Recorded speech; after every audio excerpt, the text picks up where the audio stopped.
BNP প্রার্থীর বিজয় এটাই প্রমাণ করে যে বাংলাদেশের মানুষ আওয়ামী দুঃশাসন থেকে মুক্তি চায়।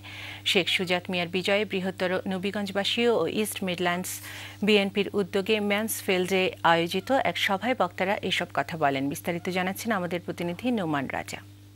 বাংলাদেশের জাতীয় সংসদের গত উপনির্বাচনে হবিগঞ্জ ১ আসনে বিএনপি প্রার্থী শেখ সুজাত মিয়ার বিজয়ে মান্সফিল্ডে বসবাসরত বৃহত্তর নবীগঞ্জবাসী ও ইস্ট মিডল্যান্ড বিএনপির উদ্যোগে সবাইকে ধন্যবাদ ও কৃতজ্ঞতা জানাতে এক সভা অনুষ্ঠিত হয়।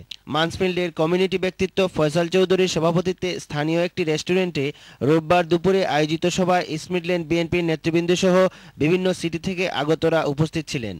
প্রধান অতিথির বক্তব্যে যুক্তরাজ্য বিএনপির সাবেক সেক্রেটারি এম এ খালিক হবিগঞ্জবাসীর প্রতি কৃতজ্ঞতা জানিয়ে বর্তমান সরকার কর্তৃক দেশকে জঙ্গিবাদী হিসাবে প্রচারণার বিরুদ্ধে সতর্ক থাকার আহ্বান জানান। সভায় বিশেষ অতিথি হিসেবে উপস্থিত ছিলেন ইস্ট মিডল্যান্ড বিএনপির সভাপতি শহীদুল্লাহ খান। অন্যান্যের মধ্য থেকে বক্তব্য রাখেন অধ্যাপক মহসিন চৌধুরী, শেখ সুরুজ মিয়া, সিএসডিএ চেয়ারম্যান মুহিবুর রহমান, দিলশাদ চৌধুরী সহ অন্যান্যরা। Noman Raja, channel S news, Mansfield, East Midland.